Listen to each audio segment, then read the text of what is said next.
Ok, bah bonjour, donc Guillaume de Énergie 2050. On accueille aujourd'hui Rana du REN 21 sur le stand Pavillon Énergie 2050. Rana, est-ce que vous pouvez nous expliquer, vous présenter et nous expliquer un peu vos activités avec le REN? Tout à fait, merci beaucoup. En fait, je travaille pour REN 21, c'est REN 21, qui est le Renewable Energy Policy Network for the 21st Century. C'est un réseau multipartie prenante qui est basé en fait à Paris, le secrétariat. Et on travaille, c'est vraiment un réseau qui travaille avec les différentes parties prenantes, que ce soit les gouvernements, l'industrie, les ONG, les industries et la recherche pour améliorer en fait les conditions pour le déploiement des énergies renouvelables. Dans l'approche, je dirais qu'on est vraiment une approche très très collaborative, ce qui fait on est un petit secrétariat qui gère un réseau de plus de 2000 experts en fait au monde. Et il y a le board avec 55 membres. Il y a 55 membres à peu près. Ouais. D'accord, très bien. Donc ça, c'est juste pour le rapport, je suppose qu'il est disponible pour sur... Oui, sur le rapport, en fait, peut-être comme activité, effectivement, on a le rapport principal qui est le Renewables Global Stats Report, qui est un rapport annuel qu'on produit sur le statut des énergies renouvelables avec des données très très récentes.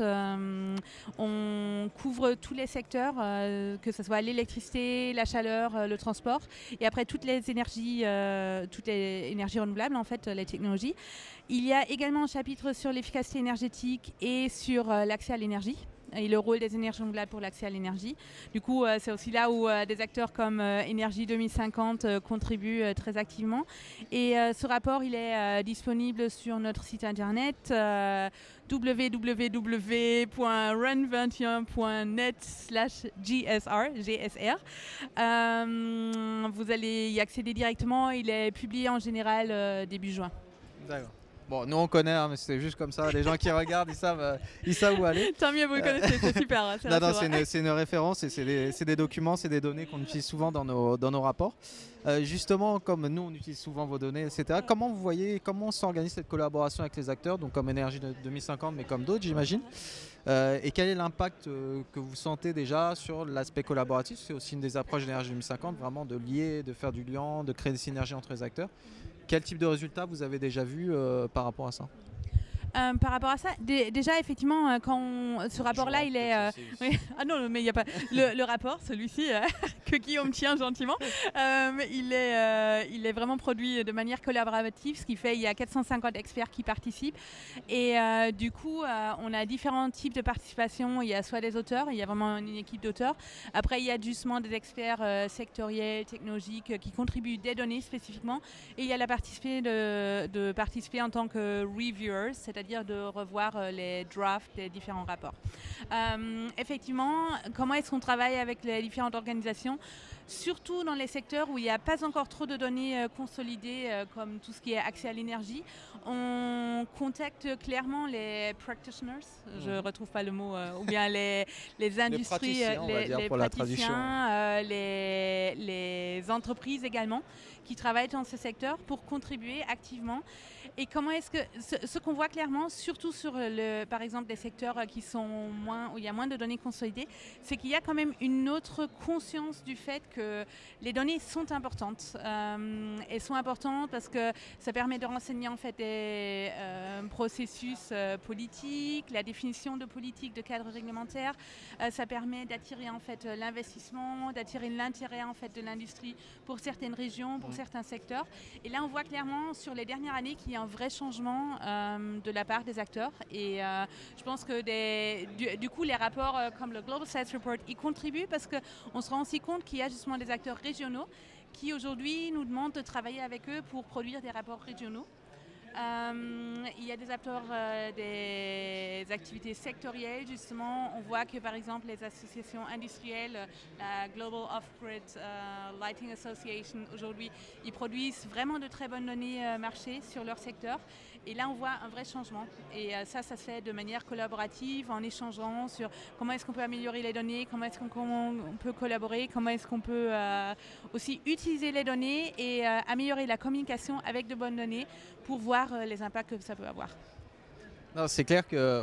bah, merci, c'est bien. Parce que en tout cas, le discours est bien rodé. Et clairement, avec l'expérience que nous, on a eue, même mon expérience personnelle auparavant, notamment dans les pays d'Afrique centrale, c'est vrai que le manque de données, ça bloque énormément de processus. On a du mal à démontrer la valeur, l'additionnalité des mesures qui sont prises. Et il y a un gros travail qui est fait en ce moment, y compris par notre ONG, sur cet aspect-là. Et c'est vrai que les données du REN 21, du coup, en tout cas en tout ce qui concerne les énergies renouvelables, l'efficacité énergétique, est de toute façon critique. Et c'est vrai que c'est une mine d'or de données qu'on utilise très très souvent dans nos projets. Juste une dernière question, parce qu'on est à la COP23, les choses avancent, il y a un certain nombre de déclarations déjà qui ont été faites. Comment vous voyez le processus et comment vous voyez le rôle peut-être de REN 21 et d'autres organisations dans ce processus? Est-ce que vous êtes confiante? Voilà. Comment vous voyez ce processus des négociations, vous qui déjà avez l'expérience, j'imagine, des négociations? Bon, confiante, je pense qu'il faut, c'est ce qui nous sauve tous, de rester confiants en fait dans ce secteur, parce que sinon on ne serait plus là. Oui, confiante parce que on voit quand même qu'il y a un réel intérêt en fait de certains gouvernements de s'intéresser à la thématique, de s'intéresser aux solutions, qu'on voit qu'il y a les solutions, qu'on voit qu'il y a les industries privées, les investisseurs qui sont aussi actifs. Je veux dire, quand on voit ce qu'il y a comme développement dans les assurances, par exemple, de tenir compte de tout ce qui est changement climatique, il y a des mouvements intéressants. Après, clairement, pas forcément positifs sur la vitesse à laquelle on devrait aller et la vitesse à laquelle on va. Et là, il y a quand même un risque réel qu'il faut adresser aujourd'hui. Et ça veut dire trouver des solutions de financement et travailler pas seulement sur les paroles, je dirais, mais aussi sur l'implémentation. Comment est-ce que REN 21 peut contribuer? C'est effectivement continuer à communiquer sur les solutions qui existent, créer les espaces pour que justement on ne se parle pas seulement en tant qu'acteur énergie renouvelable, mais qu'on ait une approche plus globale aussi, transsectorielle, cross-cutting, créer des liens justement, parce que le changement climatique, il nous concerne tous. Oui, tout à fait. J'aurais pas pu le dire mieux, hein. C'est vraiment l'approche aussi d'Énergie 2050, se créer du lien entre les secteurs, les nexus, avec cette approche très globale. Globalement, nous, en tant qu'acteurs non étatiques, je pense qu'on a un énorme rôle à apporter et tout ce que fait le REN 21, ça fait qu'appuyer nos actions, donc on vous remercie. On vous remercie vraiment d'être sur ce pavillon, d'avoir pris le temps de cette interview, parce que je sais que vous avez déjà fait un événement et j'imagine que le planning est très chargé. Je ne sais pas si vous avez un dernier petit mot, vous pouvez, et puis sinon, merci beaucoup encore au nom d'Énergie 2050. Merci à vous déjà pour l'invitation, et oui, un dernier petit mot, les énergies renouvelables c'est super, contribuons et arrêtons le nucléaire en France, n'est-ce pas, pour laisser de la place pour intégrer les ENR. C'était pas très politiquement correct, mais bon, voilà. Vous pouvez toujours le couper de l'interview. Excusez-moi. Non, mais il faut avoir ces opinions, il faut les assumer, donc il n'y a aucun problème. Mais en tout cas, merci beaucoup encore une fois. Ouais, d'accord, merci bien.